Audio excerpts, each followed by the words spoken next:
And our Master Chef, Christine Hodge, joins us today.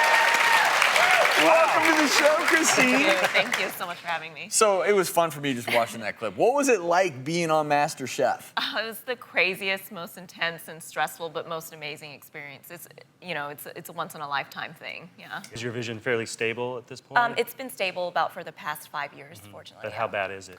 I would say medically they call it counting fingers in both eyes. But for me to describe it to people who don't understand that, I would say the best way to figure out what I see is to come out of the shower and right when your mirror is really steamy and foggy, that's like what I see. So if you guys weren't talking, I wouldn't know there's anyone standing next to me. I think what's all the more remarkable here is what an incredible chef you are and how you've used your other senses to compensate. And it clearly works wonders. And so I hear we're blessed today because I heard you're gonna help us make a MasterChef recipe that's not only wonderful, but healthy. Yes. Yum. Yes, so the recipe I'm going to cook today is the one that I did for the initial audition. So it's a braised catfish that I do in a clay pot. The recipe is also currently in the MasterChef Ultimate Cookbook. That's not my winner's cookbook, but it's the MasterChef cookbook that's out that has recipes from all of the top 18 and some from past seasons. So let's go through this, because I'm gonna have Dr. Shears, if you're willing to tutor him. I want to experience to see just how hard it is to cook without seeing. The reason we're doing this is important medically. When you lose one sense, your other four senses take over, and there actually can be changes in your brain. So, Dr. Shears, my senses aren't taking over yet. So now, one safety note: they didn't turn on my burners. So I'm going to try to follow you. So you tell me what you're doing, Christine. So first we have the cucumbers and carrots that we're going to put together, and we're doing a quick pickle. So normally pickling things actually take weeks. So we're using vinegar, which you don't normally need to use for pickling, and then some salt. Is this the vinegar? Yeah. Oh, yeah. And salt, and then sugar. Where and then are we putting this? We're putting it all into the bowl together. Bowl. No, the bowl that's in your left hand. Okay. Is that sugar? It feels like sugar.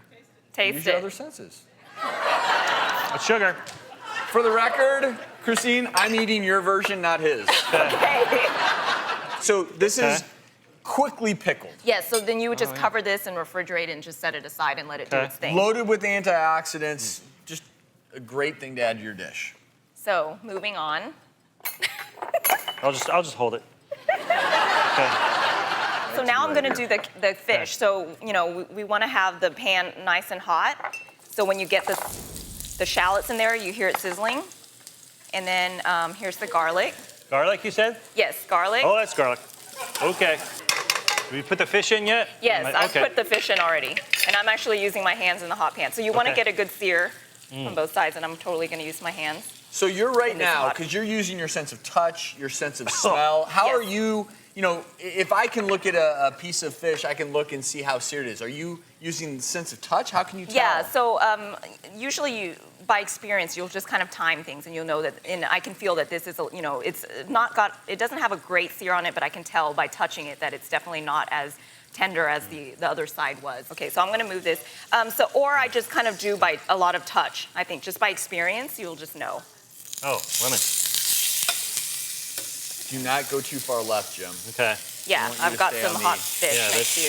This is a clay pot. Clay pot? Yeah, okay. So usually it tends to help with taste. It's like an earthenware, so and it caramelizes things better. It braises things better. So Jim, you're going to put the fish into the clay pot. Okay, the fish. Yes. Got it. And then you're going to put, what is that, so Christine? I just had caramel. That usually that's a caramel sauce that I will make on the stove before. I don't know if I'd taste this. You should taste the fish sauce. That's good. Oh. Pour this in with the fish? So pour that into the clay pot. So, and now what are you adding, Christine? And now I'm adding fish sauce. So the fish sauce goes in the clay pot with the fish?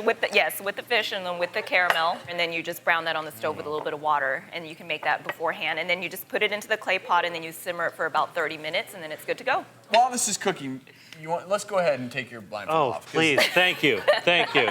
Oh.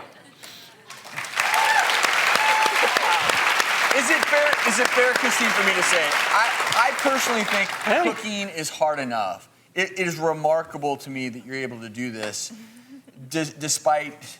Looks pretty good over here, doesn't it? I mean... No. Okay. No. Yeah, that's amazing that you can do this and not kill yourself or anybody else. It's literally, it's an accomplishment. Thank you. And we're lucky because you made some before the show, right? Yes. Yeah, 30 minutes. Like peppered, so that's what it would look like, all ready to go, huh? Can we try it? Yummy. Sure. Yes, All right. we have. All right. So, here's one for you, Christine, in front of you. Thank you. There's a spoon. For you. There's fork. Thank you. This came out amazing. You are- It is really good. You are amazing. This is so good. Oh, man. There you go. Wow.